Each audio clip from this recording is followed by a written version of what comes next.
کہ انہوں نے F-35 طیاروں کو مار گرایا ہے۔ جی ہاں، اسرائیل کے بڑے اور تباہ کن حملوں کے جواب میں ایران نے بھی انتقامی کارروائی کے طور پر اب حملے کیے ہیں۔ عالمی خبر رساں ادارے کا کہنا ہے کہ اسرائیل کے دارالحکومت تل ابیب میں اس وقت سائرن کی کان پڑی آوازیں بھی سنائی دے رہی ہیں۔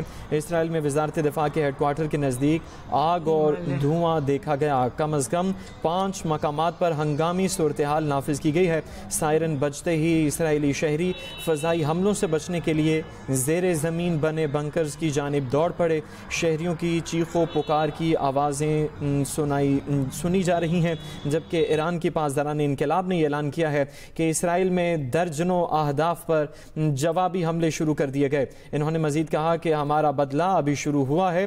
ہمارے کمانڈر، سائنسدان اور شہریوں کے قتل کا خمیازہ اسرائیل کو بھگتنا پڑے گا۔ ایرانی پاسداران انقلاب کے سینئر عہدیدار نے مزید کہا ہے کہ اب اسرائیل کا کوئی علاقہ محفوظ نہیں رہے گا۔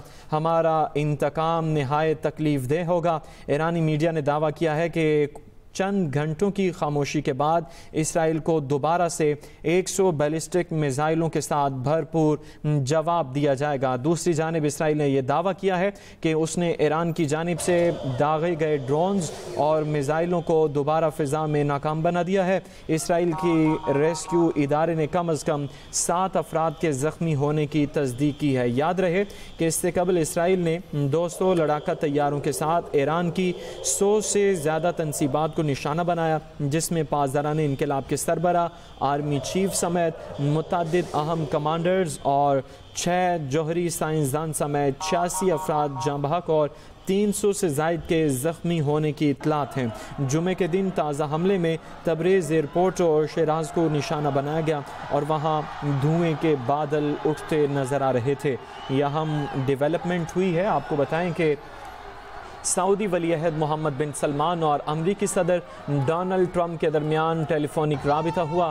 خطے کی تازہ ترین صورتحال اور ایران کے خلاف اسرائیلی فوجی آپریشن پر تبادلہ خیال بھی کیا گیا۔ روس نے ایران اسرائیل جنگ روکنے کے لیے ثالثی کی پیشکش کر دی ہے۔ خبر ایجنسی کی جانب سے یہ کہا جا رہا ہے روسی صدر کا ایرانی ہم منصب اسرائیلی وزیر اعظم سے رابطہ بھی ہوا ہے۔ اہم یہ ڈیولپمنٹ ہوئی ہے، آپ تک پہنچا رہے ہیں۔ قطر کے امیر کی بھی امریکی صدر ڈونلڈ ٹرمپ سے ٹیلی فونک گفتگو ہوئی ہے۔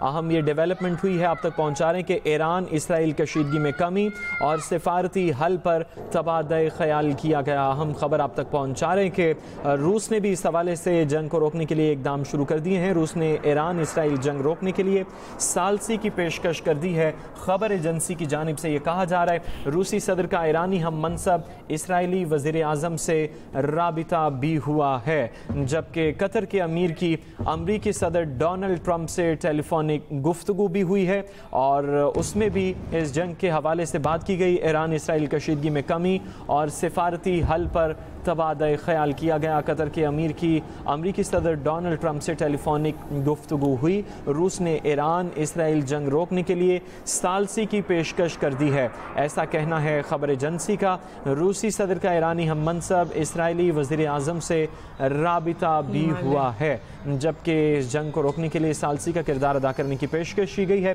اور دوسری طرف قطر کے امیر کی امریکی صدر ڈونلڈ ٹرمپ سے بھی ٹیلی فونک گفتگو ہوئی۔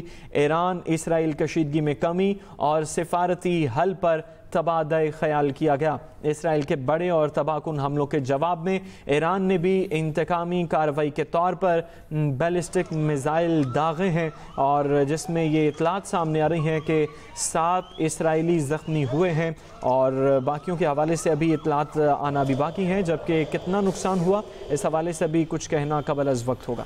ایران کے اسرائیل پر تابڑ توڑ جوابی حملے، تل ابیب دھماکوں سے گونج اٹھا۔ اسرائیلی میڈیا کے مطابق ایران کے جوابی حملوں میں 40 اسرائیلی زخمی، ایک کی حالت نازک بتائی جا رہی ہے، جبکہ ایرانی میڈیا کے مطابق ایران نے اسرائیل پر 300 میزائل داغ دیے ہیں۔ اسرائیلی میڈیا کے مطابق داغے گئے میزائلوں کی تعداد 100 سے کم ہے۔